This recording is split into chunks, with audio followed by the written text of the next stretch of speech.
Okay.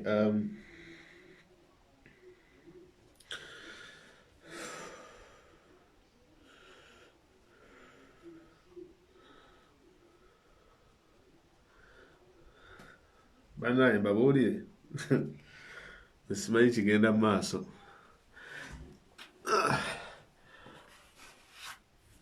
Sigenda kusabula leero naye waliwo ebiseera ebimu ebintu ebimu ebikusukkako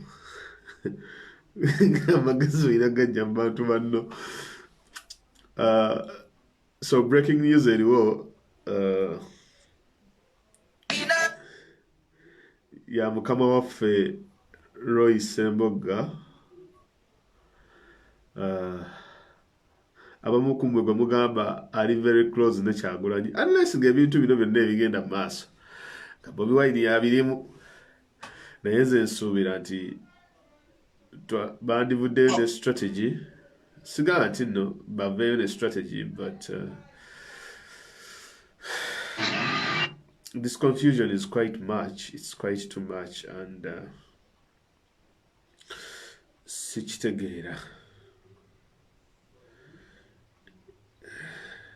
Okay. Now, kanzije ku Roy Sembogga katono naye ka oba akawunti bagihakinze simanyi.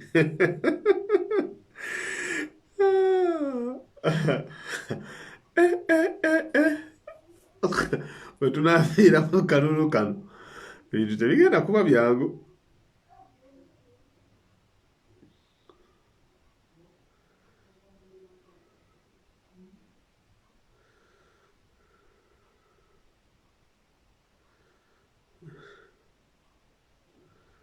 Okay. Ekiriwo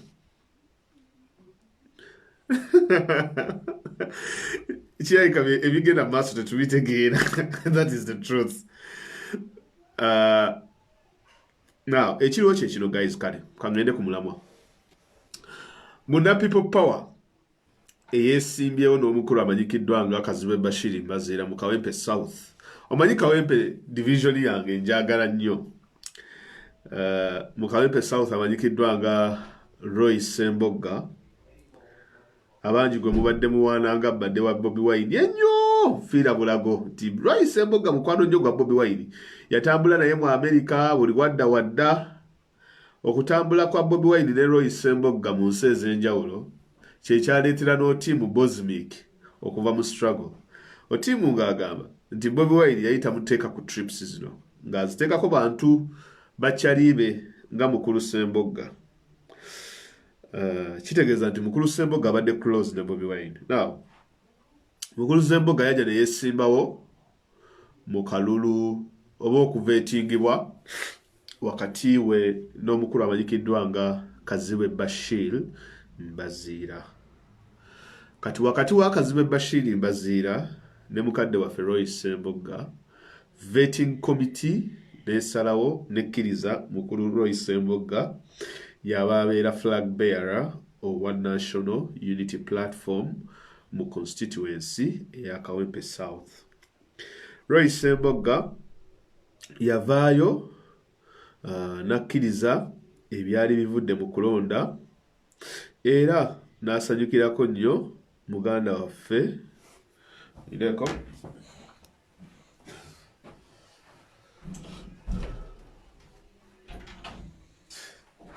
n'asanyukirako muganda waffe Kazibe Bashir Mbaziira. So kakati actually ndowooza oba yagenda na ku Twitter, kandabe ku Twitter bye yawandiika wabanga teyabiggyeyo. Leero mbadde njogerako ne muganda wange Beeka nanga Mayanja nkubuulira okununula Uganda si kyangu.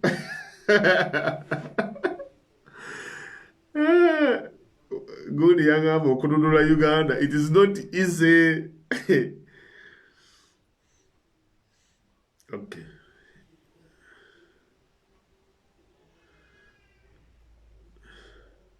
D'accord.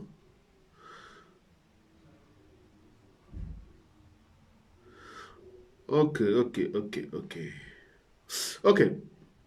mukulu Ssemboga yavaayo n'ayendosinga nakkiriza muganda waffe Kazibe Bashir Baziira nti amuyozayozezza okuba nga awangudde era ajja kuyimirira emabega we era he's happy with the results ezivudde mu kulonda. Ekyo kyenzijukira. Now wabadde tewannayitawo nnaku roughly kati ziringa almost 4-5 days ezakayitawo. Mujjukire twali wano juzi ne twogera ku Roy Ssemboga nga ekyokulabirako. Kakati mu People Power tokyalina muntu gw'owaana.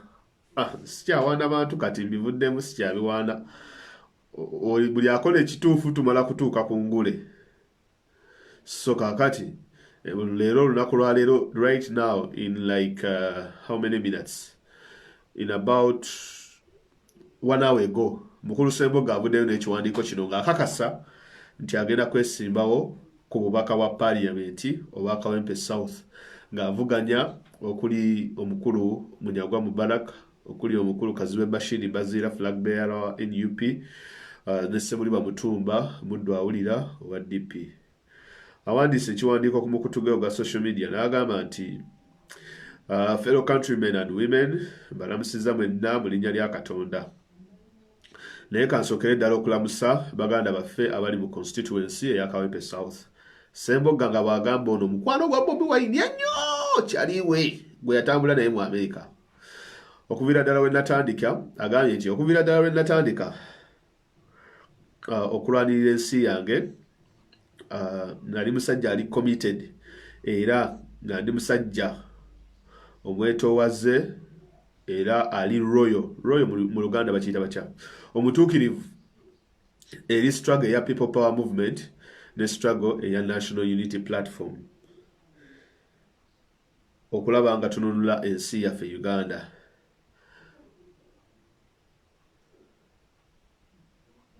N'agamba nti nno olw'okuba nti nze omu ku baatandikawo ekibiina kino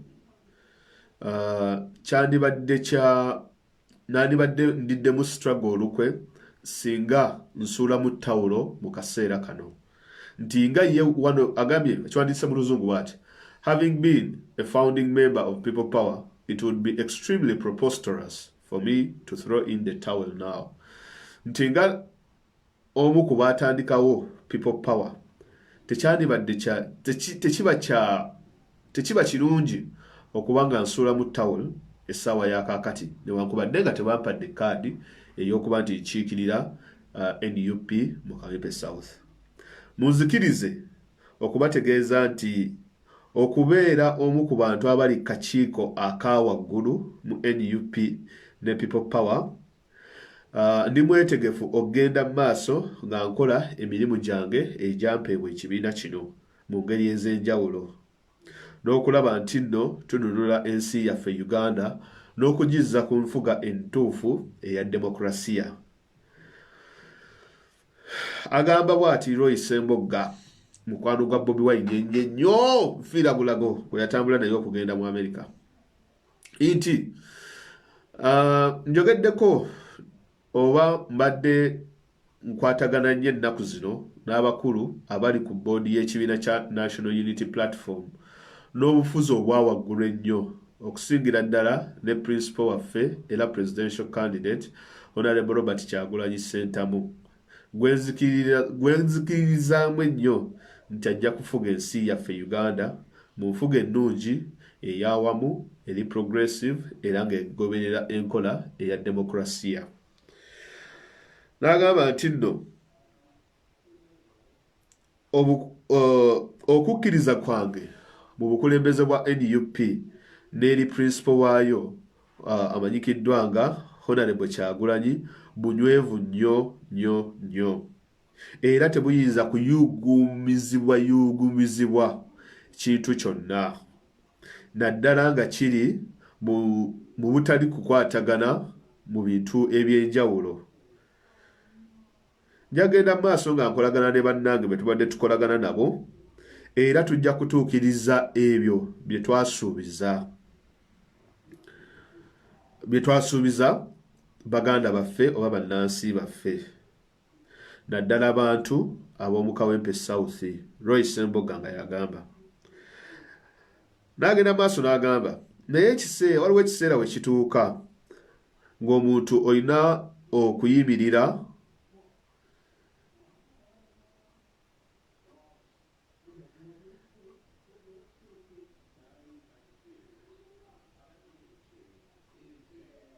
agambye bw'ati, there comes a time when one must take a position that is neither safe nor political nor popular, but he must take it because his conscience tells him it is right, and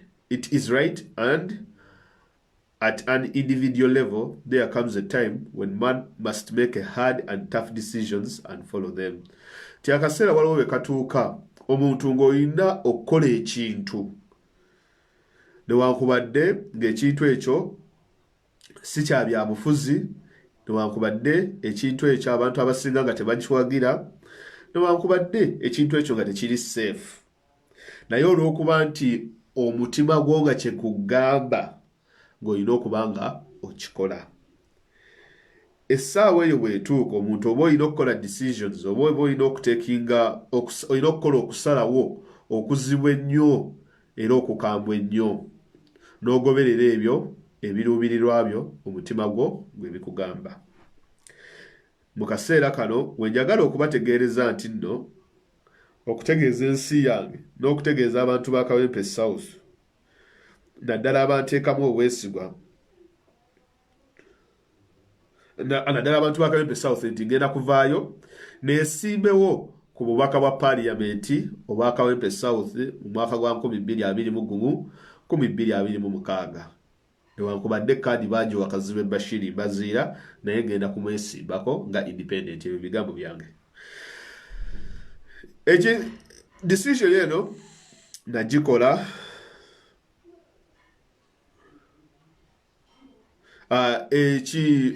enteekateeka eno ngitegeezezzaako bannakibiina bannange be tuli nabo mu struggle aba NUP ne People Power, era mu kaseera akatuufu nja kubabuulira ebinaaba biddako. Mu kaseera kano nsazeewo okuba nti nteeka focus oba nfokasinga engeri gye ngenda okuba nti nno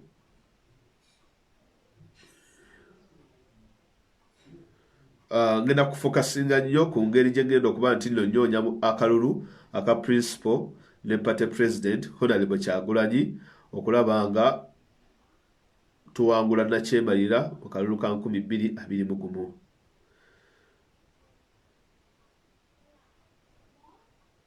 Era nsuubiza nti mu Kawempe South Honorable Kyagulanyi bw'ajja okufuna obululu obusinga obungi mu 2021. N'olw'ensonga eyo bannakawempe South bannange, yessaawa yammwe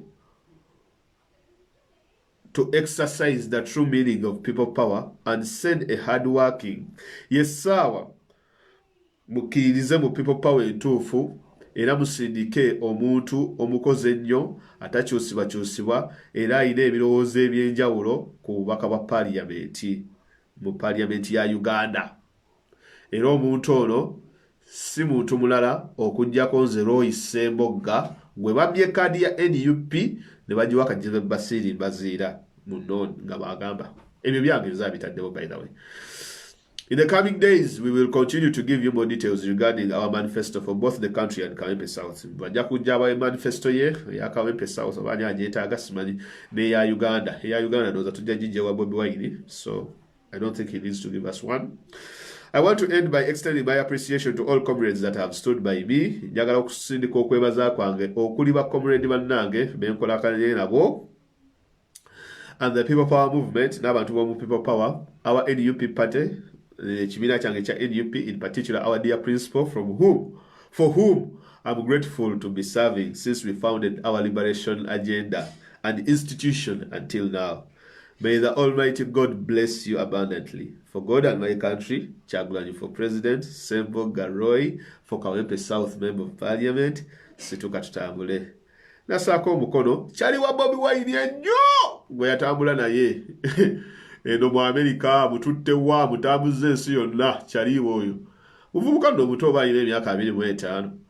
gwe yatambula naye oyo gwe mubadde muwoza mu kyaliyo n'avaayo n'aga nti kyekyo bannange nzija live agenda kujja independent kati banaye nze ndabika nze musiru simanyi kigenda maaso munkubire ku ssimu mumbulire kigenda maaso nze simanyi kuba ebintu binsobedde kati nze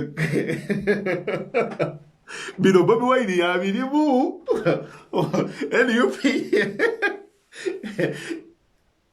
NUP ebirimu storage sikitegeera easy tekawe namba y'essimu awo 256775583649 tekawe namba y'essimu abantu bakuba amasimu nze mpulire kubanga nze sikyategeera kubanga kati ne musajja gwe tubadde tugaa nti simanyi gye kyali wa Bobi Wine asinga ono omwana Roy Ssemboga talina bwakyali wekibanga ddala eno trick people power gyekozesa oba NUP gyekozesa ng'egambye nti n'abantu bonna bagende beesimbewo. That undermines the party, NUP. It undermines the struggle. It undermines the structures. And if you undermine all those things in place, it means that you don't have anything. It's as simple as that. That means that the entire structure of a system, kuvayo, ne panishinga, ne magama, no, we do not stand with you. We have to stand on principle. Tulina okustandinga ku principle. Otherwise, wetugamba nti buli omu ajje yeesimbewo, why did we put a voting process in the very first place?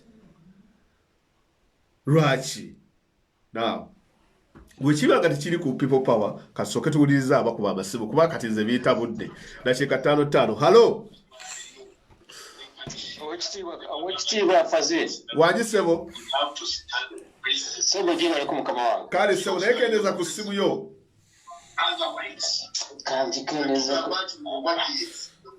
Kati ndikirya Ssebo? Waliwo essimu eyo yogere neewulira mu bakka kati olikirya agenda maaso. Kati ekyokusooka nange ndi munnakawempe. Kawempe ki Ssebo? Kati simanyi oba kawempe ki naye nze ndi awo mu Kalule zone awo. Kalule zone north. I think north. Wenonderaawo kati wali awaka waffe naye nange ndi mu kusobola essaawa zo. Okay. Abasajja bano simanyi oba abasajja baagala kutulemesa bulemesa sikitegeera kutegeeze kati essaawa zino. Gwe abaabuulira nange sikitegeera. Sikulimba obusungu mpulira obusungu mpulira oba omusajja yalina sente ze yasulidde bassebagala badde mu bantu baffe batutaataaganye kati embeera sikitegeera kutegeeze kati. Anti waliwo n'omulala avuddeyo ono Roy Ssemboga omumanyi? Nanti era gwe nti kuba mbadde kati nkulaba ssaawa zino naye mbadde wano nga bwentadde bwondabyewo breaking news ne ngamba ate kiki kati ngeza okuba nti ate Ssemboga naye yeekyusizza. Kati ddala abasajja ddala baagala ekyukakyuka oba tebaagala nkyukakyuka. Sikimanyi kuba Ssemboga nge muntu gwe mbadde nsuubira okuba nti no yajja okusembayo okukola ekintu ekifaanana ng'ekyo.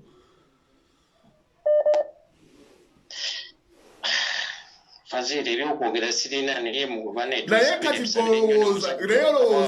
olowooza NUP tesirise nnyo nze ndabanga abasirise nnyo.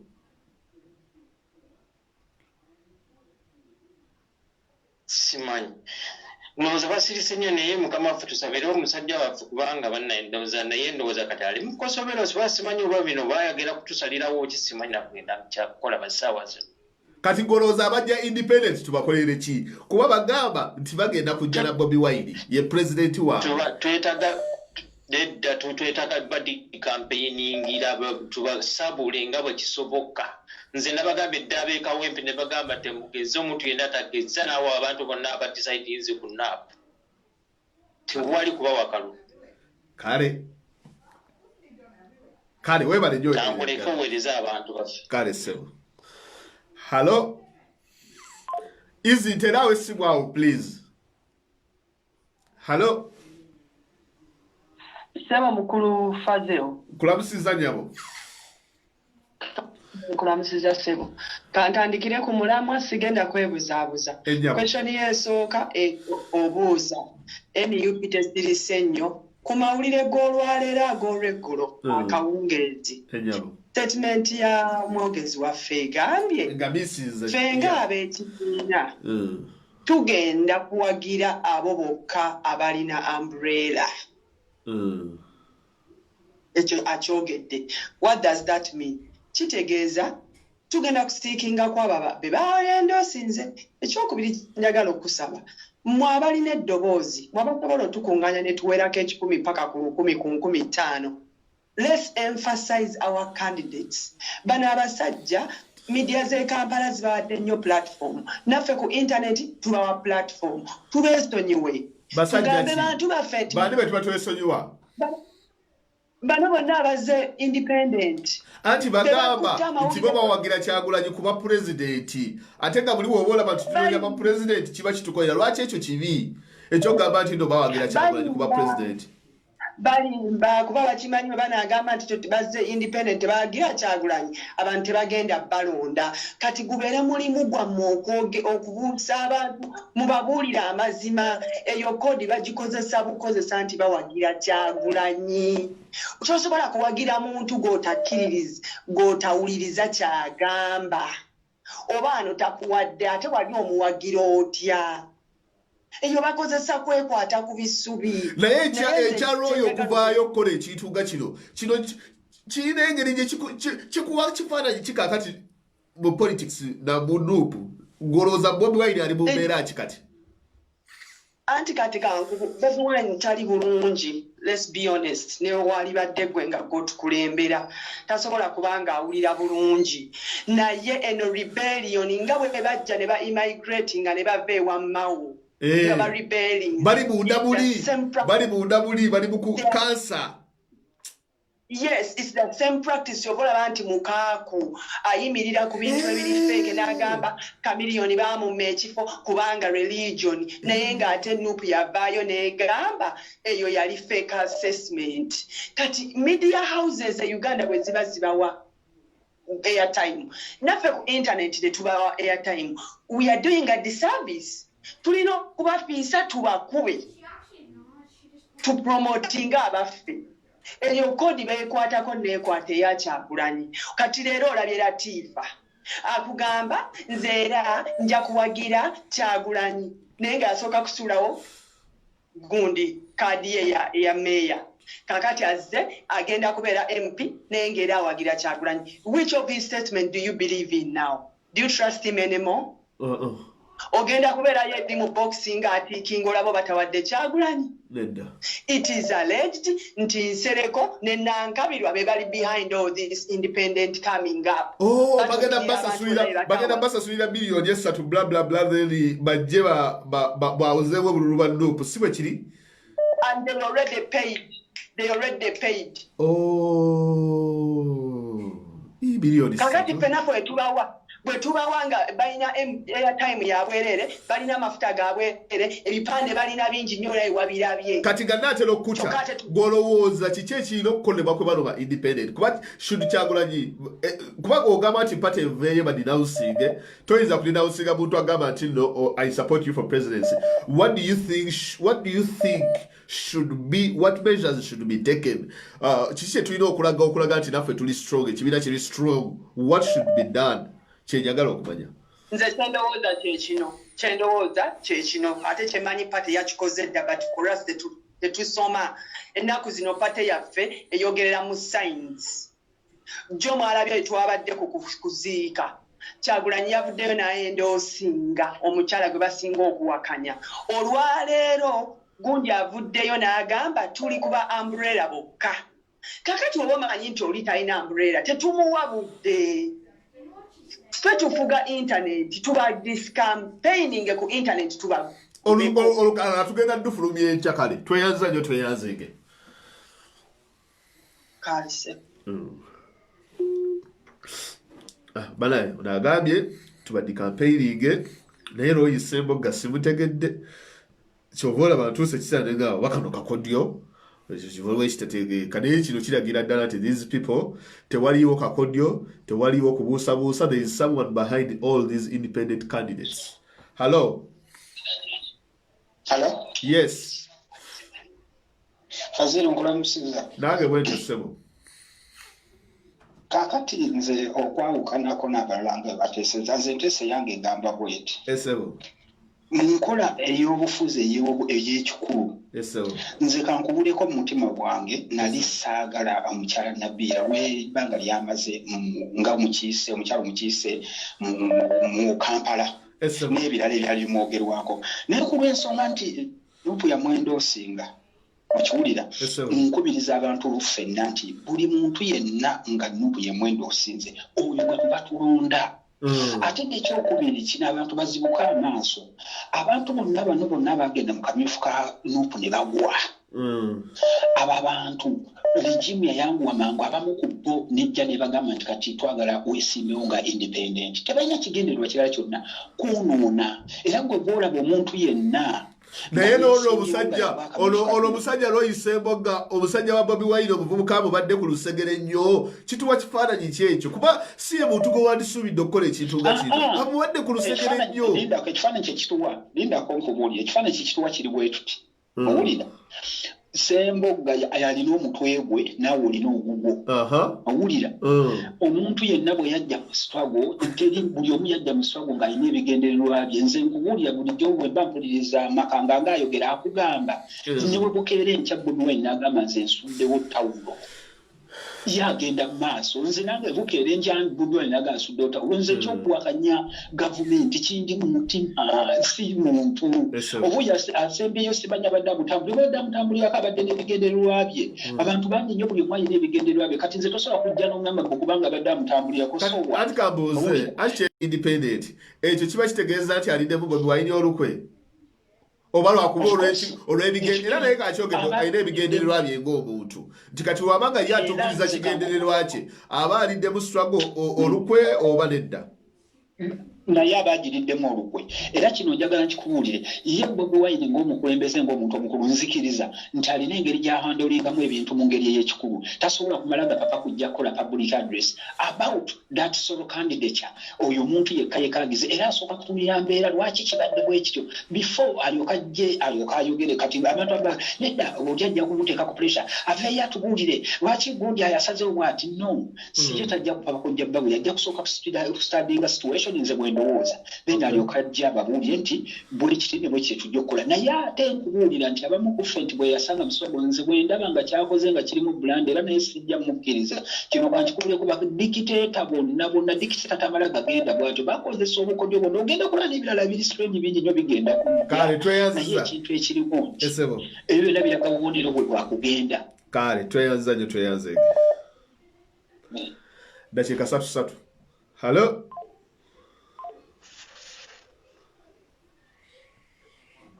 Lindako sebo. Halo dakiika 3 sebo.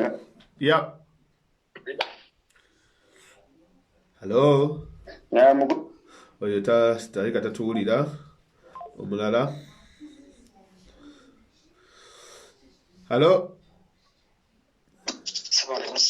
Kale sebo naye gye baliko sebo. Kakati mbadde ndaba ka program awo. Sebo. Patucha. Naye nze ngenda kuleeta ekirowoozo kyange kiikino nti bannange abasinga batukomentinga tukola ki tulekerawo okuwa abasajja tumanyi mu butuufu tumanyi abasajja abali feria in politics kati bazze ne bajja mu nuupu nga baagala bakozesa chances ezo bafune kaadi naye nga mu butuufu gye babadde feria kankuwa ekyokulabirako Soko komao katono. Mukulu Loyisemboga tabadde mu politics nti failure. Ye akajja. Is just a freshman. Sigenda kwogera. Okay. Sitandika ku Semboga. Inabe statement yange badde genda kubanya directinga ku bantu abalala. Okay, banasifu. Baba Loyisemboga avuddeyo leero just inabe breaking news. Yes. Naye ate abasajja abadde boogera ennyo omusajja mukaaku abasajja abo mukaaku kakande Mike Mabike Chameleone nga bwabalaba ku press conference yabwe nga bagulawo office of which means it yali official kuva mu secretariat wabakola byabwe ekyo kitumanyi ekitegeera so abasajja abo bajja ne missioni zaabwe ate era ebigambo abo abasajja bakimanyi nti no ffe tuli bannayuganda tulaba era abantu babiraba ku ground tubiraba ffe tuli ku ground ekitegeera so nze mbadde njagala abasajja abo tuleme bawa platform wabula bwe tubawa platform gye tubawa nga tubakuba bukubi kubanga tudominatinga social network ekyo buli omu akimanyi ne Museveni yateekawo ba NRM soma biki byonna babigezezzaako naye tebatusobola kale sebo ekyo kingenda okugamba tebatusobola so tubakube nga bwe bazze ekirala nze okulaba lati Lois Mbogga statement eyasembyeyo namuwulira bulungi nnyo I think is one or 2 days ago nga yakola statement ng'agamba ngenda kulaba mbu our principal yamukubidde essimu n'amugamba nti agenda amulabe naye mbwe ekinaava mu meeting eyo kyajja okukola ki okusalawo abuulira abantu kati simanyi either yamutinze principal oba tannakola ki oba tannaba mu meetinga just ndabye breaking news nti simanyi Lois Mbogga naye agenda kwesimbawo kitegeera so ekyo sigenda kikomentingako nnyo ekya Lois Mbogga ninokusooka okyetegereza naye abasajja abatufuukidde akayinja be basajja ababadde feriya kale sebo toyanza nyo toyanzege hagaye bali abasajja abalala tubawa budde which is good naye njagala nyo tutunulire ekya Royce, bano ba independence abagenda bamerukawo what is the solution to this independence abagenda bamerukawo kyenjagala nnyo tuconcentratingeko hello yes koja nkulamusiza sebo jendi seba amanya nze nsonyiwa nkendeze ku ddoboozi amanya nze gwanga mujje mbadde nkubuzeeko nnyo nkitegeera kyekiriwo mu ggwanga mujje wali bakyamaanyi kaakati nze kyeŋŋamba abantu kiri kimu kojja esebo bano nze simanyi na kiki kye batuuse ojja omuzannyo gutuuse ku ntikko wano we twagadda ddala twandibadde mu busanyusi kojja siraba lwaki aba people power tuweddemu amaanyi kojja esebo takugamba ekintu kimu abantu ba people power amaanyi bwe muba mutudde mu kaakati tutuuse ku ntikko kojja kiki kye tutalaba kati emikugu gitandise okugwa buli ayali tayimiridde atandise okugwa tutandise okulaba wa gye tulaga mu maaso kojja guno mukisa nze nandibadde mweraliikirivu nnyo singa tubadde tugenda mu maaso nga tewali nkaayana tewali ogamba omanyi okutambula mu kibira nga tuwulirayo kakuba yadde kiki mu butuufu naawe otambula otya buli lwotandika okuwira obukuba omanya eriyo abatambula naawe oguma bano ba Lois Mbogga be mugamba nti kiki wali owuliddeko ekintu kye baali bayita people power block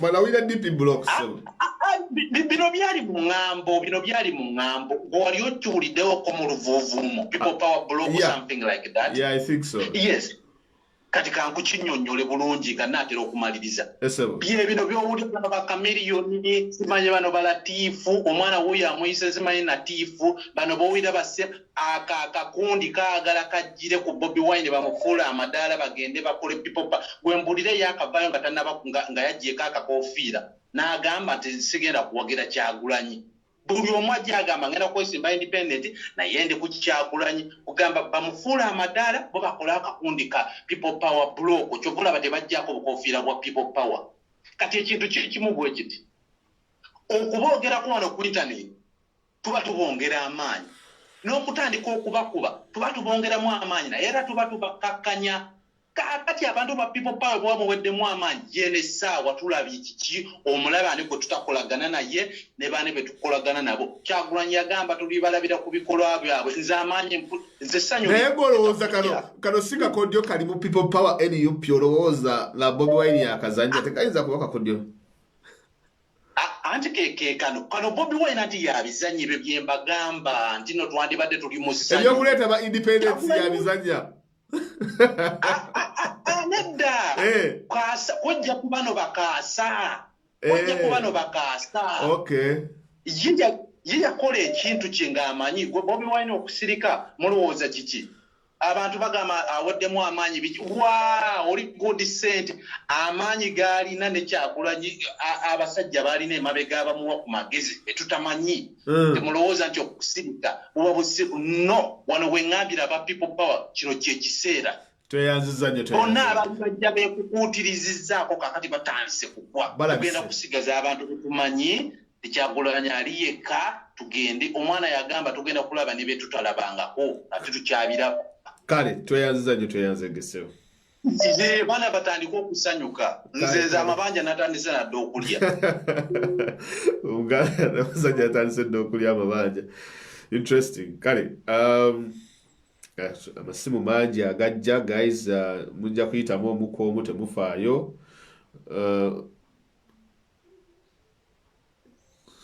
walwanzijukiza ano nti Bobi Wine yawandiika statement egamba nti God help me with my friends I can handle my enemies. Statement eyo yali nnono nnyo. God help me with my friends. Hello. I can handle my enemies. Yes sebo. Mukulu Fazil jebaleko. Kale sebo naye jebala oli ku kyoto. Amanya n'eddoboozi yogerako ne Franka. Sebo Franka. Tuwulire ekiri ku ground. Kakati ekiri ku ground abavubuka abasinga bagenda ne bayingira people power nga basuubira bifo. Abasinga obungi baali bamanyi nti bwe babeera nnyo ne Bobby ne batambula naye buli wamu. Kiba automatic nti flag bajja zifuna. Kakati omukulu ono kati kubakati gwe ebintu bino bimanyi bulungi omukulu ono yajja atya okubeera mukwano gwa Bobi Wine ennyo Nfuuda Bulago. Kakati badde balina ebyafaayo byabwe bombi nga biviira ddala mu 2015 nga omukulu akyalengera oli pulezidenti Makerere. Yamuyitanga nnyo mu mikolo kansarani ng'omubaka tanaba nakwesimbawo nga Bobi tanabafuuka mubaka. Batandikira enkolagana yaabwe then n'alyoka agenda Kyaddondo amuwagire kati naye abadde ayagala ki bamusasulire kawempe bakimuwe ng'ekirabo wampagira nange nkuwadde bintu byangere yampa nkuwe. Kakati ensi ayagala gifuula university. Bwe kiri. Naye erabira nti ki amaanyi gali mu bantu NUP eyagala wini teri ku ebyo ebya comradeship. Actually yali badde atunuulira munne Musiri kye yakoze Makindye West. Nakkiriza n'agamba owaaye nti kanve mu Lwokaano balabya nsingako. Kituufu. Eri constituency omuvubuka tannaginyweza n'ogenda mu bantu tebamumanyi. Alowooza okubeera Girundi kye kimufuula okubeera omubaka. Kye kimufuula okubeera omubaka ye wabadde asuubira. Era kimu exposes ng'omuntu ali selfish ennyo kimukubye nnyo kuba yali badde agendera nga ku munne kyakoze ow'e Makindye West waliwo gwe bayita Katerega yagenda ku bwa kansala of which it was a good move. Yali badde atandikireyo wansi mu grassroot nga bw'azimba ekintu kye 2026 watuuka wali ng'azimbye structures ze abadde asobola okubouncing back nga MP. Kati atandikidde ku kintu kyatasobola bamuvetinze bamulaze nti wakaabulamu ate ali mu kwemulugunya. Kati asetinze pulezidenti embi ennyo eyo pulezidenti mbi nnyo gy'asetinze era n'abalala bagenda kuvaayo nga balabira ku ye ate n'opukasi temukkiriza okwesimbawo bwannamunegina n'abalala bagenda kuvaayo bemulugunye ekibiina bakyawuzeemu. Naye kati kakati ye kiki ekimufudde okukola U-turn kuba okusooka yasooka n'abeera nti wa independent yasooka n'akkiriza ebivudde mu electoral commission then ate oluvannyuma n'akola U-turn olabamu invisible hand ey'abantu abalabe ba Nuupu abagezaako mu sponsoringa bla bla bla. Ekyo nakyo kisoboka kuba bingi bizze byogerwa. Bizze byogerwa nti naye y'omu ku bavubuka Kakabe yali yanyiga mu people power ng'ekyali people power kize kyogerwa abantu. Era n'omukulu Lumbi era kyogeddeko kize kyogerwa naye tebakiinaako nnyo obukakafu naye nga kize kyogerwa y'omu ku bantu abadde basongebwamu engalo ababuusabuusibwa mu people power. So kale n'olwekyo nakyo kisoboka Leo ye manyine ajjayo no ne wini ya munne kuba kati wa dividing obululu oli o FDC abeera baganyulwa munyagwa era tsaz no munyagwa yona jali aseka era okitegeera kituufu aseka so nze nali badde mu advising na stepping down na emulating a comrade we Musiri kyakoze moving on pate netambulirawo pate waba ajagaliza a stepping down abagira omuntu gwereste naye kakati yo kuba bagamba nti agenda kuwagira Bobi Wine ate abamu bwe baba bakitunuulira bagamba nti netuma ne bacandidates babiri nga balwanira ekifo kimu naye nga bagenda campaigningira Bobi Wine kiba kyongerako ku manpower ebe campaigningira Bobi Wine ne constituency gwe ekyo kirowoozaako ki era abalonzi bakirowoozaako ki ku ground ekyo ekintu bwekityo mu kulaba okwange abantu bakizudde nti bw'oyogera erinnya Bobi Wine wano mu Kampala oba osobola okukola ki okusika sapoti y'abantu oli asobola n'okukyogera nga takitegeeza si buli akyogera nti akitegeeza abantu kye balina okusooka okutegeera oli just ayisaawo kike nti wenjogera ku Bobi abantu tebagenda kunkuba nnyo amukozesa nga bw'otayagala kubwa nnyo okitegeera naye ne ku mutima ne baba tamuwagira era kyajja okwogera okwapiiringa ku electorate tayagala bamukube nnyo oba okitegeera bw'aba ayagala nnyo Bobi Wine nga bw'agamba akkiriziganye n'akakiiko ka Bobi Wine kye kasazeewo okuwagira Kazibu Bashir tutambulire awo tugende mu maaso kati nga sindakuta omukulu tumumanyi yabadde akulira institutions as a NUP the people power, which is a very big position, and that is why actually I'm addressing this. Okuba nti avudde ku principles z'ekibiina because olaba omuntu avudde ku principles atenga he holds an office that is as big as that. I think kiba kyetaaga okubeera addressed. So secondly, abadde akulira institutions are delivering the victories in different universities, delivering different guild presidents, as well as allegedly yagamba nti no yadelivering akalulu k'aba youth mu Kawepe South. Naye kino kirekawa amaanyi ga people power institutions era kiwa kifaananyi ki okulaba nga mukama waabwe ataava ku mulama gw'ekibiina kale first of all yabadde abalidde ku bayizi ng'alowooza nti abayizi balina okubeera rewarded bo bagenda bakitunuulira mu ngeri ya rewarding balowooza nti committee erina okurewardinga specific categories nti ne ba student tubaweeyo Ssemboga okitegeera ye engeri gy'akitunuddemu yalowooza nti ku byakoledde people power bagenda kumurewardinga ng'ekirabo eri students they are the chief victory Mugolwa Guild presidency where delivering a 75% nationwide Mugolwa Guild kati yena asuubira nti NUP egenda muwaayo ka constituency ako ng'ekirabo eri ba students mu bakakkane ne kati ebyembi ekibiina kyo kibadde kitunuulidde victories za parliament bantu kyabagenda okuwangula era kyatunulidde ku debate weeba byakuyiwawo mubiri nga kigiriba besinzeeko awo ne musiri baba balina omuwa kuba agenze mu makomera emirundi tobala okitegeera so tuleme kutunuulira nnyo patronage nti ono olw'okuba yakola kino tumuweeyo nedda si we kirina okutambula we tuba twagala kucapturinga parliament tulonde omuntu ng'ayitawo kituufu ate n'okugoberera amateeka g'ekibiina tulina n'okugoberera principles z'ekibiina ekibiina we kisalawo ono tugende no tewali kyakikolera wento emadde enteesa kale tweyanza mukulu Frank webale nnyo ateeseza bulungi and giving us a bit of facts here and there nga Kyagulanyi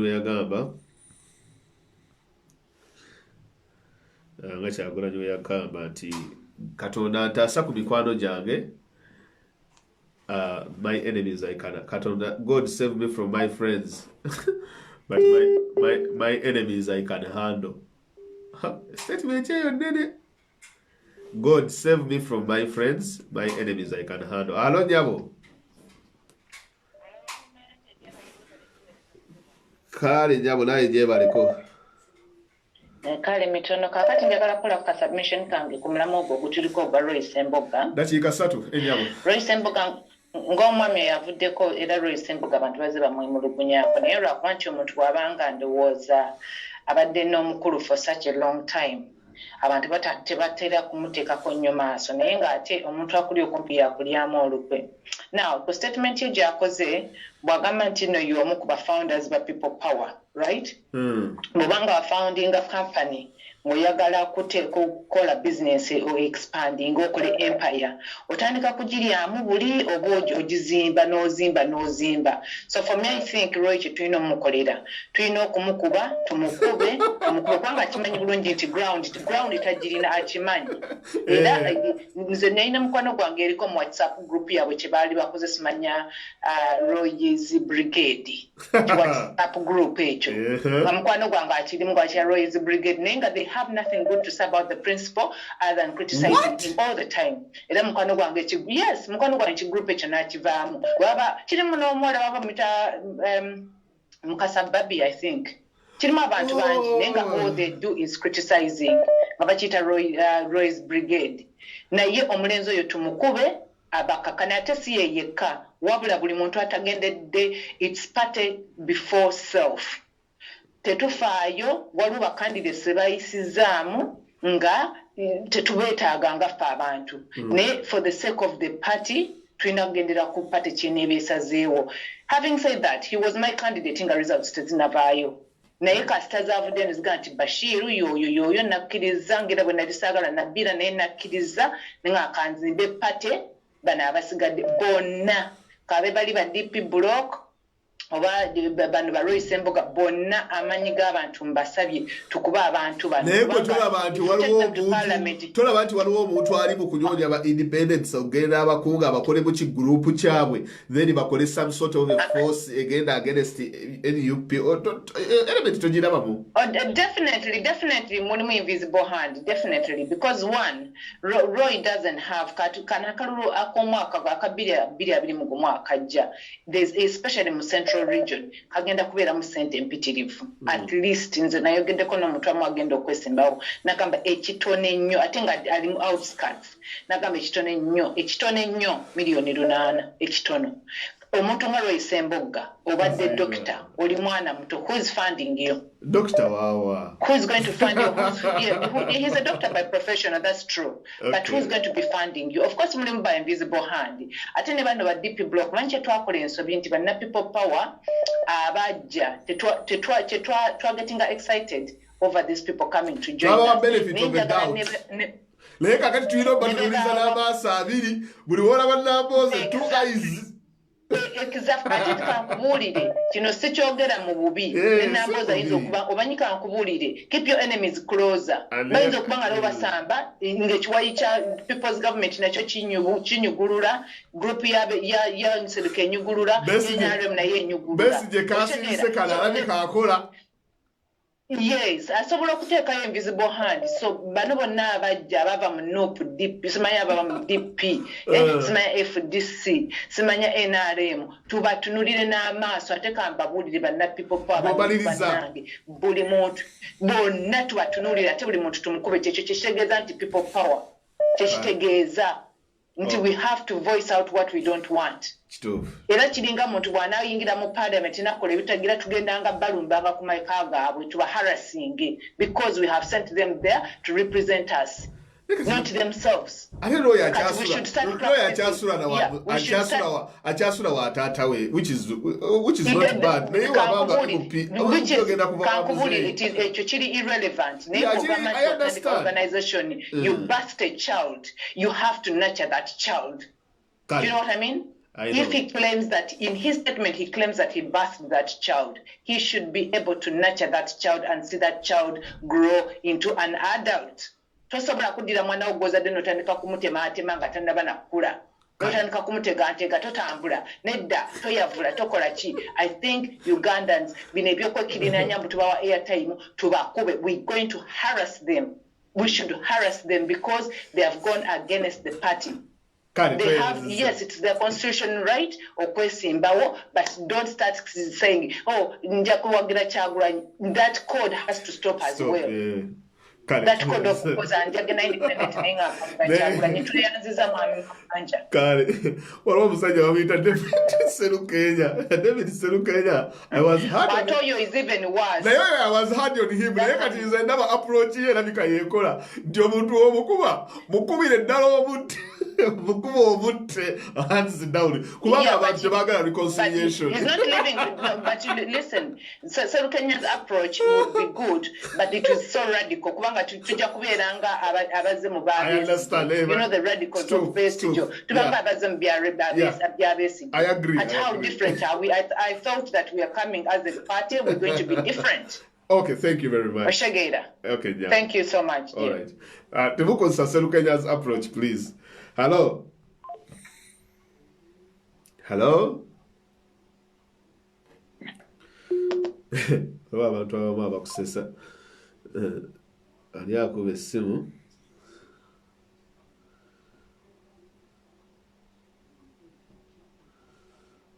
Okay.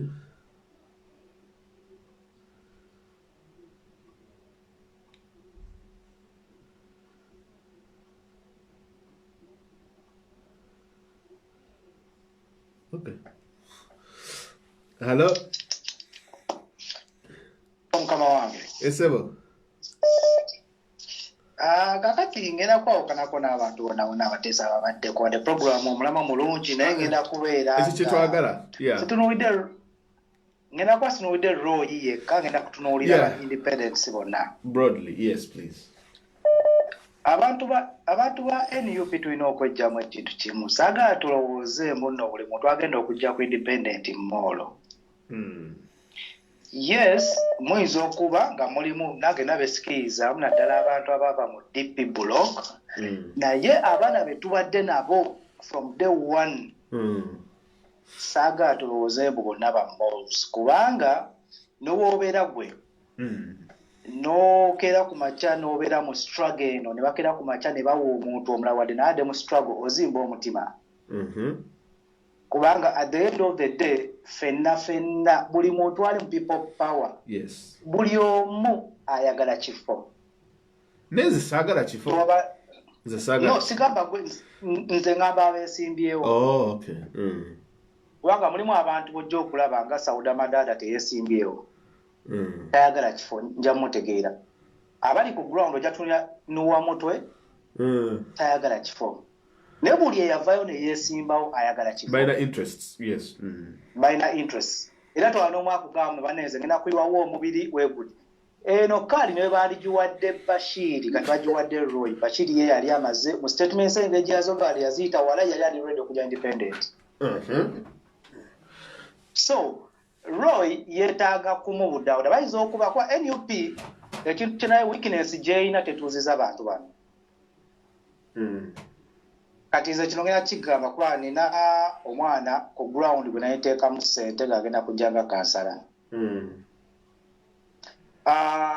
Omwana we namuteekamu ssente nga buli kimu nzaakimukolera n'atwetsa ne bamuwa target benyinyini NUP n'emuwa target. Naye mugaa twagala otuyisize ofuna kalya NUP ogenda kutuyisizaawo ba youth ne bamuwa ba youth 9. Target n'agituukiriza. Ne out of the blue ne wajja omuntu n'agula obutebe bwa kakadde n'agula ne tiketi za NUP za kakadde. Eyo naye ebeera struggle. Omuntu abeera atadde mu struggle. Obutebe kibuno obw'okumikolo? Buno obutebe buno obw'okutuulako. Abantu bwe batuulako buno kati abantu bajjanga nga ondoamu contribution omudaganze nguze obutebe bwa kakadde. So kati naye ebeera struggle kubanga aba atadde mu struggle. Era naye abeera part of the struggle. Kati oli omwana tosobola kera ku majja kakadi ogiwadde ono yaguze obutebe aze out of the blue n'omuwa kaadi kubanga yes bamuwa kaadi. Ono ate n'omugamba mbuno agwe jangu owagira ono. Oba nfuna? Definitely ono tajja kuwagira ono. Yes, ayinza osigala ng'awagira Bobi Wine, ayinza osigala ng'awagira activities z'ekibiina, n'ayinza obutawagira ono gw'owadde kaadi. Eyo example emu. Example ey'okubiri, mulimu omuntu ng'oli akimanyi ono gwe bawadde kaadi nze amawulire ge nnina si waffe wadde NUP sijja gikakasa ono si waffe.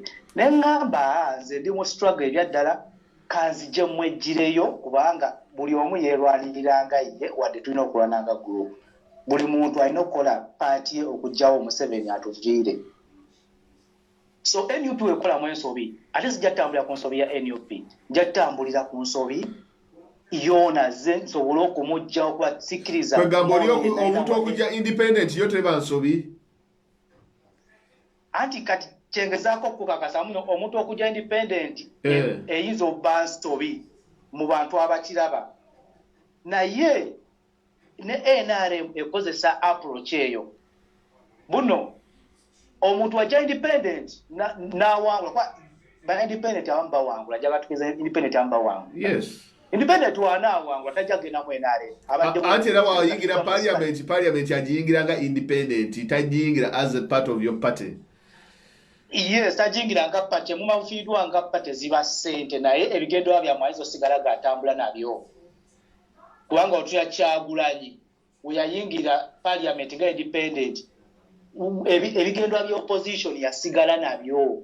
Naye kati kankubuuze nti kakati awo ekibiina nga kyo kiba kisigaddewa because oli waba wogamba nti nosobola okugenda nga as an independent nengamba bugambe nti Kyagulanyi for president kitegeeza tuba tetwetaaga bibiina tutegamba tetwetaaga NUP lwaki mba sigenda nenesimbangawo as an independent all the time tolaba nti olowooza political gundi political party ebeera tebeera weekend political party so abera weekend kwa political party yamanyo singa omuntu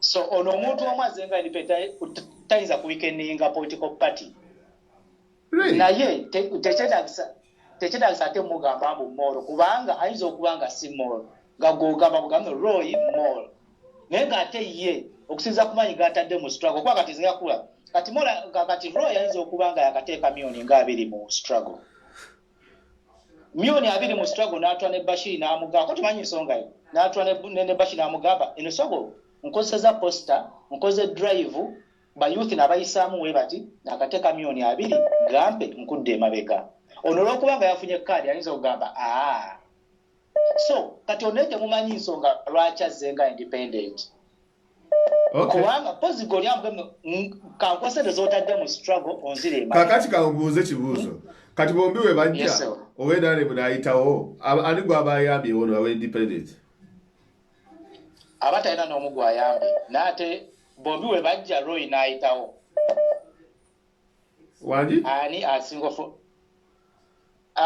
twalina omu abaafunyeemu naye ate nange kati Roy wajjanga independent ate n'amala n'ayitamu kuba yatwale ba independent amu bayise ate era waayitawo still waba ayiseewo still era ekibiina kiba tekifunyeemu ng'ekibiina because he doesn't subscribe to the party nti waba ajjidde ku kadi ya independent abeera independent that is the law abeera independent so asobola okukola decisions ze as an independent era toyinza munenya singa aba avotinze ne against your policies as the party because ayinza okuvotinga against your policies as well you cannot rely on that as an independent ekitegeera oba tobiinaako buyinza sigamba nti nooba oyagala kubeerako n'abantu buyinza no but ekyokuba nti noobulina uniformity eyo as a political party nga mugenze mu parliament nga musobola okussa ekimu kyekisinga okuba ekikulu kitegeera because parliament ya Uganda bwe yatuuka si parliament ya birowoozo it is all about ani asinga numbers the more numbers you make the more policies you're likely to pass the more policies you're likely to block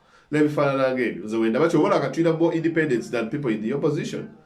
Anyway, kanfuna omukubi omulala tulabe ki kyebaddamuko ku ndowooza zo ssebo tweyanza nyo tweyanze another caller musajja wadde ensonga zaawo agaye nti singa Roy ayitamu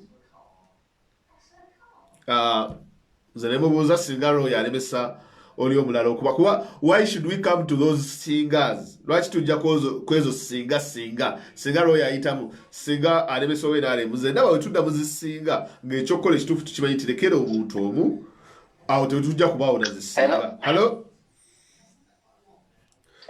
Yes, mugenda maaso. Yes, Mr. Fazil we bali kutuweereza. Naawe ssebo we bali kuwuliriza.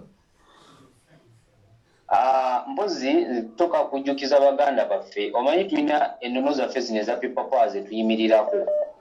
Yes, sebo. Tulina nze mbadde mpagira Roy yadde ndi musiraamu. Yes, sebo. Ndi musiraamu. Nali mpagira Roy olw'ensonga zange. Nali siwagira Kazibe Bashir. Yes, sebo. Naye bwe bawadde kaadi bagiwadde Bashir kuba ne Bashir naye alina amaanyi. N'ensala n'enzira kwani? Ku Bashir. Kazibe Bashir. Olw'okwagala okuyimirira ku nnono zaffe eza people power. N'okwagala okusapootinga pate yaffe kubanga olaba tukyakula bukuza tulina abatuzoganya. Kakati obuzibu bwendaba Mr. Fazil akuba temwagala kukyogera. Bannamagye bano bonna Mr. Museveni, Dr. Kizza Besigye ne General Mugisha Muntu temwagala boogera kaawo naye nga kyekituufu these people they are owning the country using the money because for them bagala kola kugamba tuli mu military state they are building communism in the country whereby amajege gasalawo kubanga nze omuntu omuyangamba nti aba basajja baagula ebyobugagga by'eggwanga lyonna be babirina era be basalawo ebyobufuzi mu ggwanga kati bano ba independent boolaba Mugisha muntu alina baagulako Besigye alina baagulako Museveni alina baagulako Chogaba Besigye kasirise ali munderi ali mukutunula abukusa ali gachiku byonna batula ne bakiteesa okitegeera kati fetuyina kukola ki essaawa zino tetuna kye tusobola kukola okujjako kiringa okusomesa abantu ku ground abantu mindset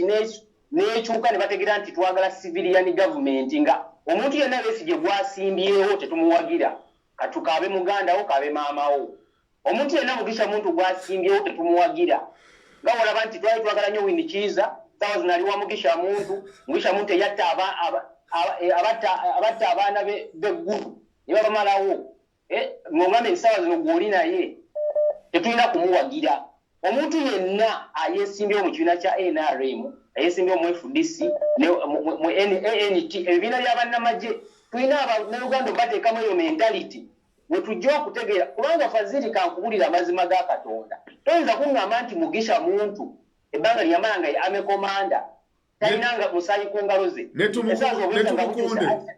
ICC eyinza munoonya netumukunde okitegeera bonna netumukunde kino ekintu kyabwe bo bakimanyi babuildinga gundi oba bagiyita batya mmwe mubimanyi olina webatusomesaako ku communism mu China. I remember that story yewatusomesa bana abasajja kye bali mu kuzimba naye ne ya good in deception bamanyi okulimba balungi era Mugisha muntu agenda akitambuza era abantu batandise omuwaana mbu omusajja ali so smart naye nga bakivuga muli Museveni akimanyi kati Besigye abantu bamubuusa alina okuzimbayo omuntu omulala eri era bataddemu ssente kati Besigye plan B yali agamba yeruwa yereyo okutulyamu abantu bagala plan B bagala kola political maneuver whereby nti Museveni singa byonna byapanga birema kuomu ku babiri bakwasooka omu ekintu either ku Besigye oba Mugisha muntu. That's what they are planning. Kakati kino njagala okole point yo ng'ogivuga ku bino betulaba leero ba independence abaze mu Nuupu okugiyanda mayininga. Bano bonna ekiri emabega waabwe ssente kyogamba baloyisa embogga Besigye yabakozesa baloyisa embogga ne Mugisha muntu be babakozesa batumukunde be bakozesa wona basajja exactly that is the thing. Exactly banaye exactly kubanga emabega waabwe bo baliyo bo bateka mbutesi bazanye emizanyo kwa gwo muzanyo bagutegeera dala abasajja ba opposition obala Fazili basajja bazanye emizanyo gy'ebyobufuzi kubanga mwe bajja ssente ebyokununula eggwanga si bye baliko essaawa zino ku mbeera gye tulimu ey'okununula eggwanga sisuubira muntu yenna nga kasiba nti ebbanga lyawanze mu opposition yali badde aleeta strategies eziwanguza ogamba eziyamba abantu okutegeera ekigenda mu maaso naye eno ku ground teboogerayo nti change era teri muntu gwosanga ku ground yayogera change no basaba kalulu teri muntu gwogera nti tugenda mu kwenunula taliiyo ebyo babyogera wano nga bali mu kamera nti kwenunula teri muntu ku ground yayogera ku kintu kya kwenunula kubanga kanaka tukagendamu as a trigger nga bwe tukisomesa wano gundi ate tukisomesa Makanga abasajja agenda ngo bagoberera ku ground teryasomesa kintu bantu kwenunula era mu parliament era owulira enjiri yaabwe bagamba ngenda kukola kino ngenda bakolera kino naye teryagamba nti singa bino byonna bannaye munnonda Kyagulanyi katali ku ntebe singenda bisobola twogera okitegere kakati bagenda bayita ne mu baana babakonvinsinga yangu independent tutale tulina omwana awo kansala yabadde yeesimbyewo kavuka bakayita Waize Moses nga bakaperereza kajja kuki independent okitegeera ne paka kana kukabadde ka struggle era gayagamba neesimbyewo nkomandinga kitundu kyange kale wena bafunye ekifo nja komandinga ki ekitundu akwata omuntu gubawadde kaadi abali talina erinnya ddungi ku ground bamusajja alayika makanika kati ngirinya lesi ddungi ku ground kale sebo tweyanziza nyo tweyanze kale muwe gundi tweyanziza nyo tweyanze mara muwulidde abantu tubalabise kubanga mulimu omukono invisible hand tategerekeka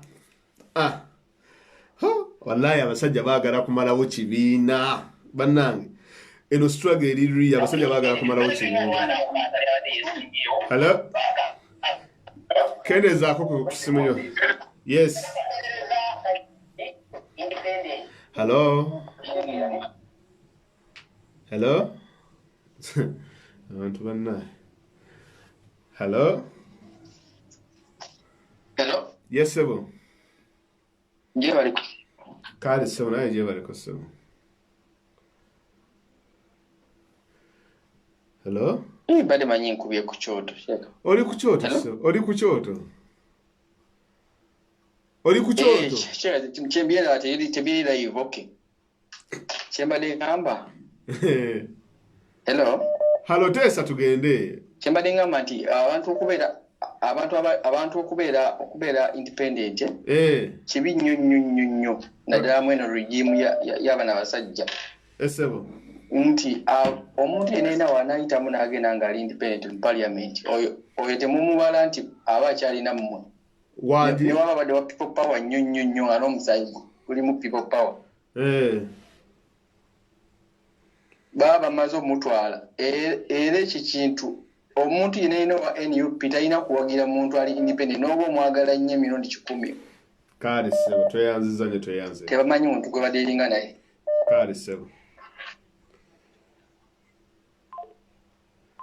Hello? Hello? Hello? Hello? Wanji nyabo kendeze simu ekulie babegao basimu oba TV ugikendezeko please.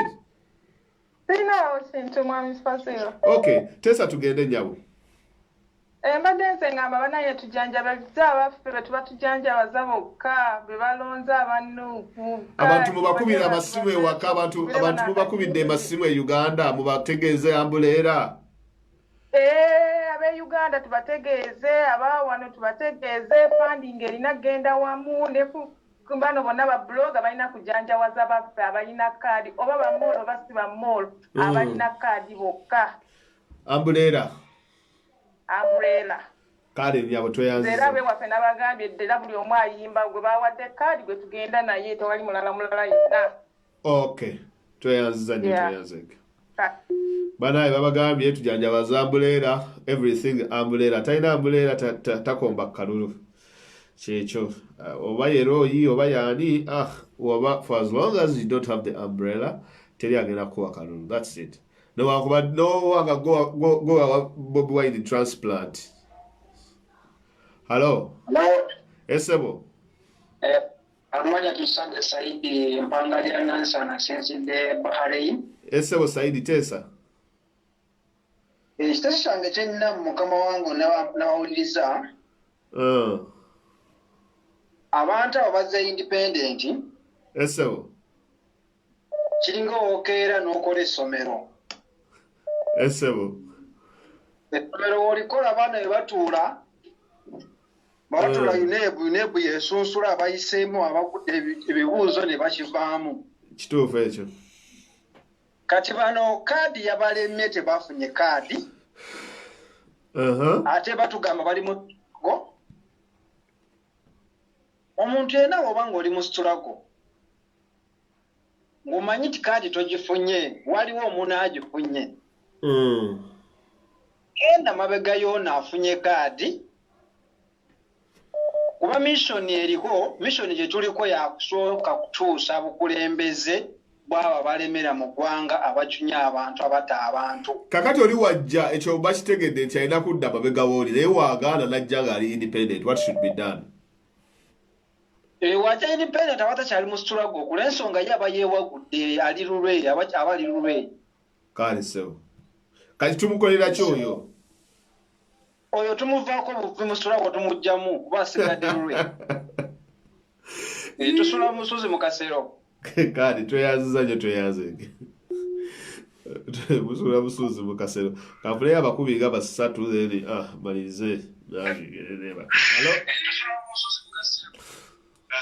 Hello? Yes, please.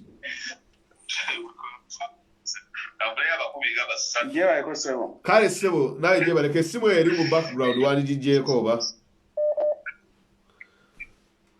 kale naye nze mbadde njogera ku bantu abamu abakuba amasimu n'alaga nti akyali mu struggle ng'ataakulaga ayogerera mu butebe nti simanya naweereza miliyoni 3 omuntu n'agula obutebe ate biki alinga ng'agamba nti no omuntu okufuna kaadi yali alina kugula butebe bwa NUP alinga agamba ebifo bagula bigule simutegedde nange balina bye baagala oyisaawo akulaga nti akyayogera ku Loyinse Mboga biki naye ng'akulaga nti no akugamba obutebe simanya naweereza miliyoni 3 ekifaananyi kyali mu kusiiga nti tolina kyosobola kufuna nga tolina kyowaddeyo which is not true oba kifunye bulungi nze sigenda kwogera ku balala bonna naye nze nfunyemu oyo ki byayogedde kale weebale nnyo musajja gwayogedde ku butebe netukkiriziganyizza naawe ssebo halo banaye abankubira okumbuuzaako eno si enamba gye mulina okunkubira okumbuuzaako indala eri eno si yakubuuzaako abankubira okumbuuzaako halo esebo Mwami Fazili webale kuweereza program nungi nnyo kale sebo nawe gye webale kuwuliriza sebo kale naye nnyinza okwawukanamu katono nnyo esebo Mwami Fazili aba People Power oba aba National Unity Platform bwe tuba nga tupreachinga democracy then tuyina mu practicinga okay nze nandegambye nti abantu bano balina their constitutional right okwesimbawo nga ba independence naye wayinza okubeerawo ebintu bisatu nze byendaba abantu bano bayinza okuba bali mu kukozesebwa guyinza okuba omululu oba nga expectations zaabwe ze bayina eri ekibiina ne platform gye bawagidde okumala ebbanga eddene babadde disappointed maybe bakoleredde nnyo ekibiina to the point nti baasuubira nti nno akafo weekali kiba kitegeeza baali bakolerera kifo okwesimbawo nga independent kiri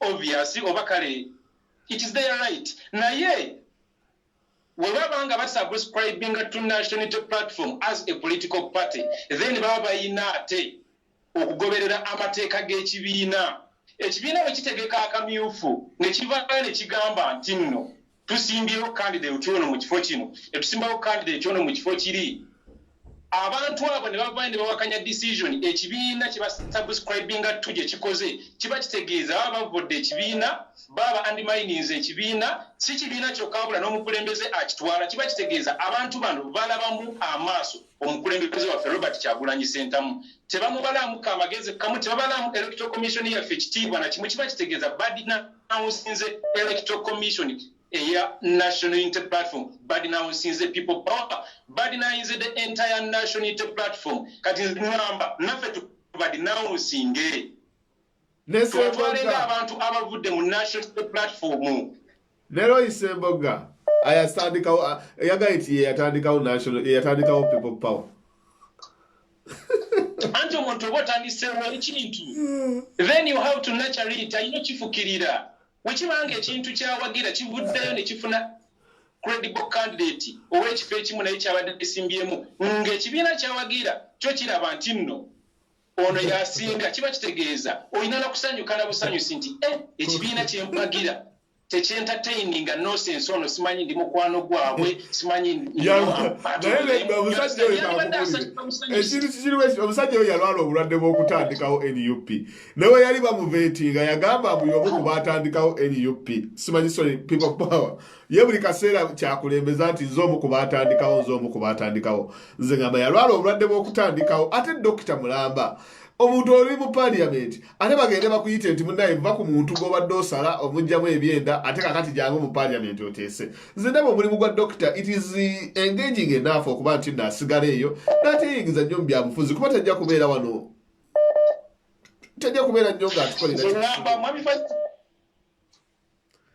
eno webadde testi nti National Platform People Power yagitaddewo akakiiko kagitaddewo nga testi abantu bano bagigudde flat abantu balatifu bagigudde Roy bagigudde n'abasigadde bonna bakamiliyoni bandi bonna bagigudde kuba nze ngenda nkyogera nti abantu abamu tebammiddwa kaadi si lwakuba nti nno tebaqualifyinga, si lwakuba nti nno tebalina bisaanyizo bimala. Maybe their strength and abilities zisukka ku bufo obandyagadde okubeeramu nga maybe electoral commission oba ekibiina kyalabye nti nti gwe muntu gwe ekyoba MP kitono nnyo ku gwe tukuleke tuyire kyetukulisavingi. Tugenda twala obukulembeze, twetaaga abantu abagenda okukola mu gavumenti empya.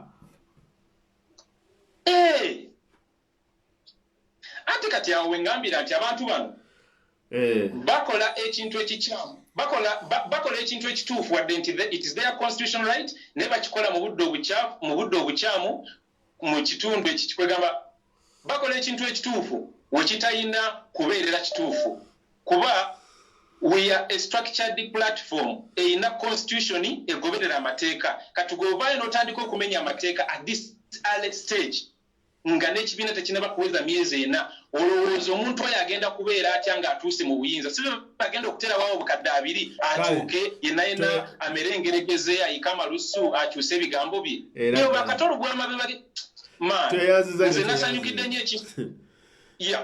nnyo ekingamaliriza, nasanyukidde nnyo kino electoral commission oba national platform kiyataddewo kyexposing abantu bangi nnyo, naye abantu abamu ndabye nga abagamba simanyi tuweddemu amaanyi, abantu basinga tukola live bagamba simanyi tuweddemu amaanyi biki abala abantu abanamu maanyi bali exposed. Mwami Fazil omulala akube we bali kuweereza kale. Okay, kakati waliwo obubaka obuliwo. National Unity Platform, Sawa Sato Mabega yafulumiza negamba, the Petitions and Appeals Subcommittee of National Unity Platform Executive Board this weekend considered petitions filed in respect to the recently released parliamentary candidates lists. Some of the petitions were successful, while others were not. The rulings by the subcommittee shall be available for collection at the Secretariat beginning tomorrow, the 6th of October 2020 at 12 p.m. Kanchide mu Luganda. Akakiiko ke bataddewo eri abo abemulugunya ku byavudde mu vetting committee eya National Unity Platform eyabadde esunsula ababaka abagenda okukwatira National Unity Platform bandera ku bubaka bwa Parliament, kagambye nti nno kamaze okusunsula oba okusalawo ku bantu abawaddeyo okwemulugunya kwabwe. Ne kagamba nti abantu abamu abawaddeyo okwemulugunya kwabwe kwakkiriziddwa, newankubadde ng'abalala okwemulugunya kwabwe tekwakkiriziddwa. Ne kagamba nti okutandika n'enkya ennaku z'omwezi nga 6 Oktoba 2020 okusandikira ddala ssaawa 6 ez'emisana, kasabye abantu bonna buli ayateekayo okwemulugunya kwe agende ajjeyo results ezeva mu kakiiko. So tujja kulaba ekigenda okunsesa nti oyinza okuba wateekayo okwemulugunya ate nga olwedde walangiridde nti ndi independent. Kati what is going to happen there? So, hello Sebo. Hello. Jebale Sebo. Kale Sebo naye jebale ko Sebo. Sebo jebale ko. Kale Sebo jebale ko Sebo. Kale Sebo. Tesa Sebo tukubye nange kuteesa ku mulamu ogwo Sebo. Yes tukuwulira Sebo. Tesa. Okusooka kwa byonna nze Salongo Ben nze ndi wano Soroti. Sebo. Era abantu abo bonna abavuddeyo nti baga independent batuswazizza nnyo. Sebo. Okusooka kwa byonna bameka kuffe yali agenzeeko ku interview panel. Olumala okugwa interview najja n'avuma akakiiko akabadde kakozesa interview ezo. That is a good point. Yes, sir. Olabira ddala nga nsonga za kinafu nnyo ze bali mu kuwa ekisooka ku byonna ku bonna abo abaagudde abagamba nti no baba mekaadi ani yawandiise petition okujjako okugenda ku mawulire. Kituufu ekyo. Good points. Process entuufu yandibadde nti nno bakwate bawandiike petition bazitwaleyo then petitions bwe ziba nga tezibadde successful nga ddala genuinely bagoberera democracy bagoberere okusalawo kibiina naye ebyo byonna byonna tewali kibaakoze okujjako kugenda mu mawulire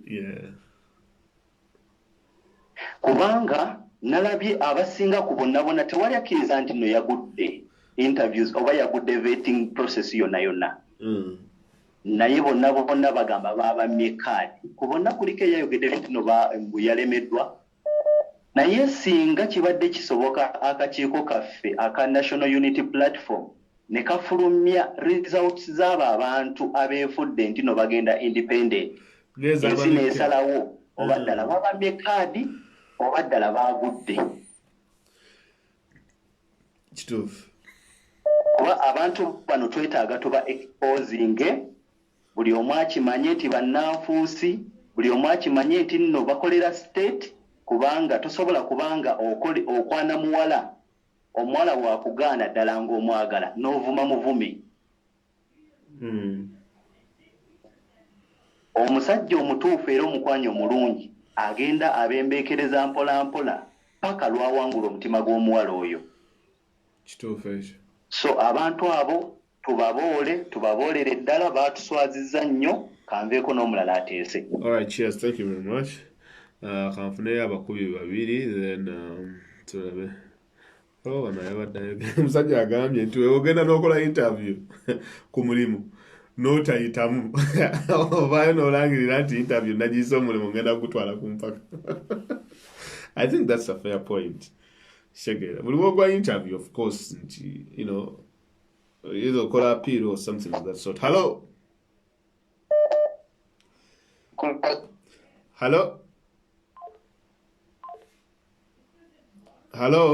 Yes sir. Mukulu Fazil jebale sir. Kale sir naye jebale ko sir. Mbalamusizza bonna Bannayuganda abaliko abalaba. Nawe tukulamusizza sir. Tweyanziza omulamu ogwo. Yes sir. Ensonga eno etuyisizza si bulungi okutwaliza awamu. Yes sir. Naye tetulina kyakikolera. Yes sir. Kubanga buli omu ayina eddembe era erimuweebwa ssemateeka ye democracy oyo gwe twogerako kubanga amazima gali nti ne bwe yandibadde nga Kazibwe Bashiri tafunye kaadi ya NUP eya flag bearer era naye yali ajja kujja independent.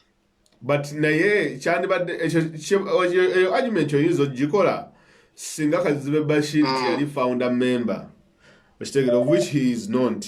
Naye okulaba founder member n'omuntu agamba nti ali close ku kyabwe tusubira omuntu oyo principles kiringanga wonoogamba nti for example eno argument mbadde saagala gikozesa naye wonoolabanga oli musiraamu oba oli mu kristaayo simanyi ndi musiraamu kati olabanga tunagamba nti nabbi sallallahu alaihi wasallam yalina basahaba bana abaali bamutambulirako naye kakati ku basahaba abana singa kwaliko yava ku busiraamu kyandibadde kinene nnyo okusinga ate ffe abazza oluvannyuma nti gwokyuka tewali ajjaga okay naye okulaba omuntu eyali atambulira omuntu ku lusegere omuntu oyo alina okuba nga yali ategera principles ye muntu asookerwako kiringanga olaba nti Joel Ssennyonyi agenze independent. It is a big thing okusinga ffe abajja oluvannyuma lwe tunaakyuka. I think so kiraba kiri kinene era ffenna tukitunuulidde mu mbeera zonna naye oli bw'aba akisazeewo ate tugenda mumukolera ki kubanga nakyo alina eddembe ly'okukikola. Nzuuzo ntegeera bulungi. Kituufu ekyo. Kyemmanyi ku kyo abantu abamu batunuulira embeera ya pulezidenti waffe nga naye engeri gye yajjamu. bwe yajja kuba ebyo bumwe abasinga obitegeera kubeera mu aba bitugamba nti bwe yajja naye yammibwa zikaadi mu kujja actually ye tebamumma kaadi in fact ne mukamyufu tebamuteekayo ekitegeeza ekibiina kyagaana omutwala it refused to accept him of which nti yalina right ebeera independent because teyali member wa kibiina mu buufu obwo omukulu Robert Kyagulanyi Ssentamu ye yeeraba nti amaanyi agakola atya Kyagulanyi teyali member wa FDC era teyayita mu kamyufu ka FDC naye kakati bano bamemba ate bazze mu vetting process. I think these are two completely different scenarios.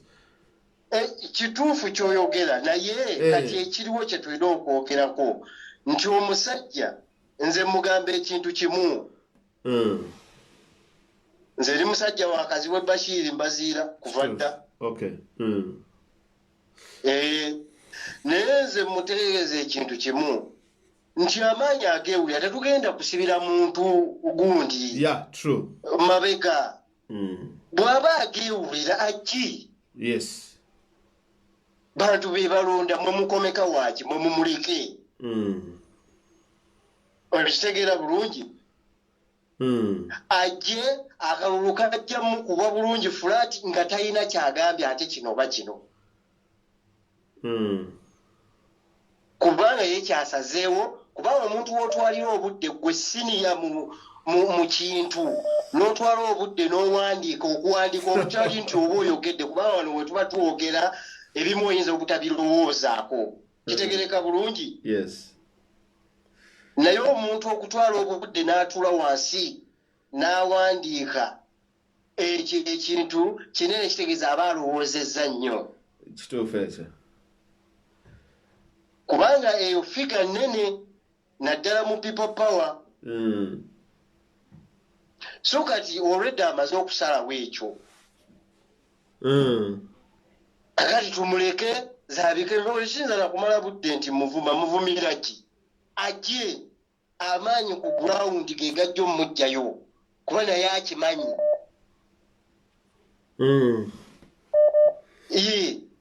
bye ebyange mukama wange bulungi ono yasembayo. Hello? Yes, sir. Mukulu Fazili Jebali. Kale sir, naye Jebali ko sir. Kale. Kakati Mukulu Fazili ensonga yange eri bweti. Yes, sir. Tetumala nnyo budde bungi ku Basemboga tubateeke mu kintu kimu. Yes, sir. Nti bonna ba independent. Kiki kye tulina okukola? Nti tusooka ne tumanya nti ekigendererwa kyabwe nti bazze kwonoona bululu bwaffe. Naye baani abalina obululu nti be balonzi abali ku ground. Tubasomese nti oba tusobola kuyisaamu zi drive nga Ssenyonyi bwe yakoze tubagambe nti tikinga ambuleera kubanga kye tulina akatiba ke balina keeko okuteekawo nti bawagira Kyagulanyi badde obukofiira kati omuntu waffe wakubuzaabuzibwa naye tunaabasomesa tubagamba mu tikinga ambuleera ekigendererwa kyabwe tugenda kuba tukisse. Tufokasinge nnyo ku balonzi si ku baana abaze independent tebalina nnyo makulu abalonzi be balina obululu tubasomese kiki ekyokukola nti bw'olaba mbuleera yoyo yawagira Kyagulanyi kuba people power yali egatta abantu bonna kati tetusobola bagamba nti temukozesa kala za red temuteekako baleti kubanga people power teri registered tetulina we tubagaana niwe tunaafokasinga nnyo ku ambuleera abantu bano ne tubasomesa kiki ekyokukola tujjako eno ku kino kye bagamba mu bululu bwaffe tebasobola nga so obudde bwe tumala ku bano abazze independent temu abantu baffe candidate wa Nuupu yaani ambuleera Yendowooza yange. Tweyanzanyo. Lastly, on our ISM, okay, Kasta ISM. Yeah. Hello? Ye nyabo, tukuwulira. Hello, jebaleko sewa. Kale nyabo naye jebaleko.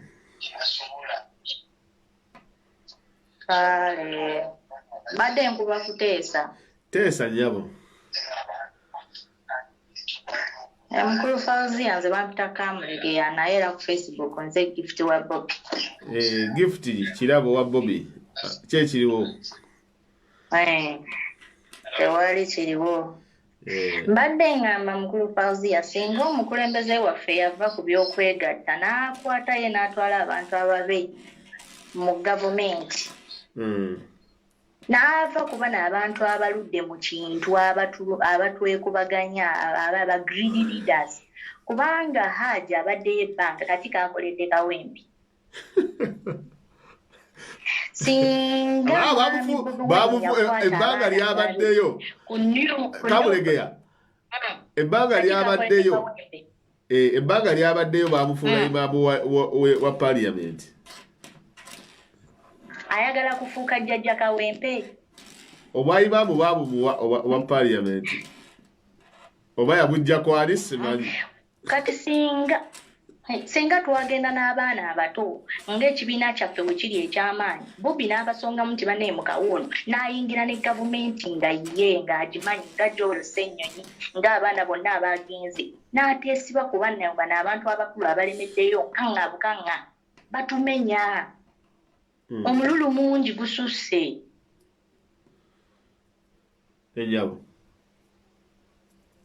Nze ekyo kye mbadde nteesa kubanga bino bye tunaddamu ate tudde ku Latifa obudde bugenda tewali budde tulina onnoonya akalulu. Batuzza buzzi mabega. Enyabo. Bwentyo bwenteesezza naye nga tetuli basanyufu n'akamu.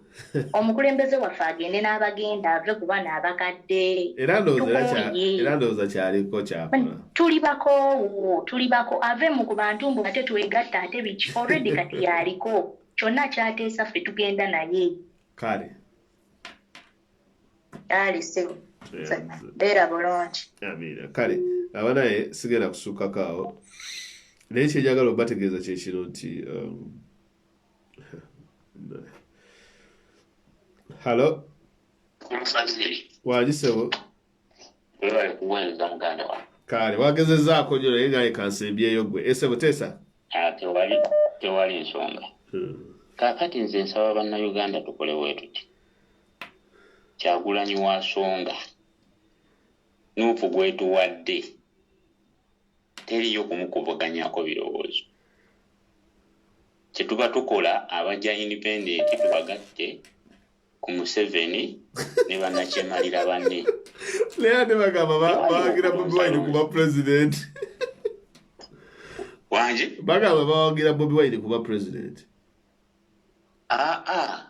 Omanyi lwaki bakozesa ekyo tukikuba tutya? Kubanga nti Kyagulanyi w'amaanyi yagatta Besigye n'agatta Museveni n'agatta DP Ebugiri Ejjinja abantu bakirabyeko ky'oba olaba nti bonna bannamawulire abeefuula abasomesa abeefuula bano babegera Museveni nti bagenda kwesimbawo balw'omusana bonna basonga ku Nuupu. Lwaki olowooza tebasonga ku UPC?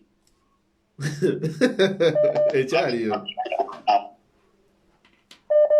omuti oguliko ebibala gwe gubeerako ebinyonyi. Gwe wali olabyeko omuti nga guweddeko empafu nga kuliko ebinyonyi.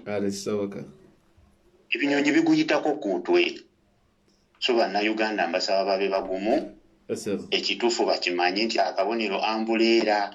Oli ne bwajja ng'ataddeko ssaawa ya golodi ne bwajja ng'ataddeko ki ffe tutiikinga ambuleera. Okusomesa kwonna ekyoto mwebale nnyo omulimu gwe mukola. Tusaba busabe musomese ambuleera abantu gye baba batiikinga engeri gye tukuuma akalulu bano abajja independent tubaveeko tetubawa budde nga bateesa abalala bwe bavuddeko. So bannange kambaagaliza okusula obulungi gye kutukedde, kambaagaliza olunaku olulungi mwebale kuweereza bannakyoto. Amina. Banaye Fwe tugukoze.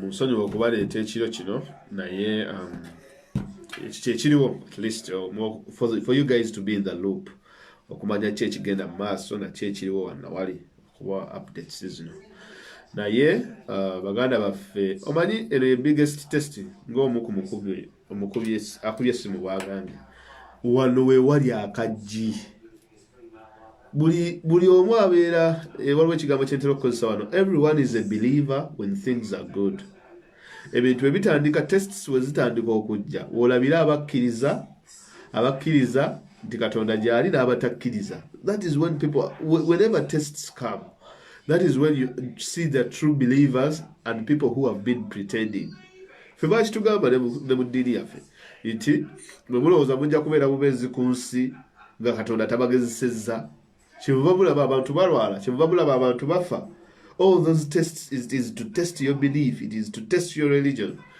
ne mu Christianity nabo bwekiri ekyokuba nti n'abantu bagezesebwa kyemuva olaba n'ebibuuzo tubituula ebya UNEB golowooza ojjagenda bugenzi osome emyaka 16 oba 15 from P1 up to P7 nga togezeseddwa to see if at all you're fit kakati ne mu politics wano we wali okugezesebwa it will you stand with the people b'ogamba nti olwana nabo kitegeera kugezesa kwaffe kwa mirundi ebiri bajja kuteekawo ebibuuzo then afterwards results wezinafuluma will you accept the results that you have got no ova mu UNEB bagambulayo ofunye 3rd grade no one can come out nagamba nti nedda era mujja kulaba abataasoma bitabo abatapreparinga be bavayo ne bagamba nedda UNEB simanyi yabbidde good simanyi bano bakopye simanyi biki twala tugende tewasomye oba tewasomye somanaye kino kigezo ky'amaanyi nnyo naye kyesaagala kituyugule kyekyokuba nti bali abagezesebwa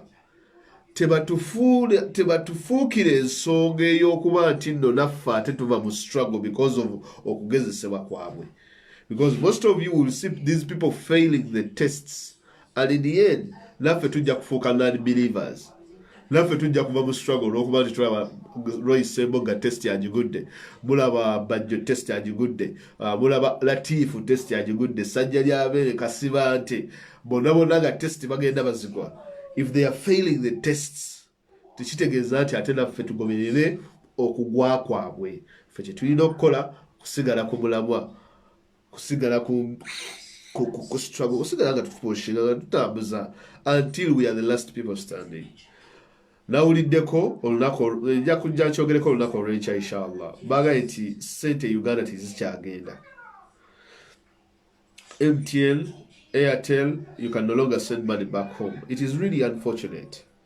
Two things. One woman, ayagala okuyingira mu money transfer, like it or not.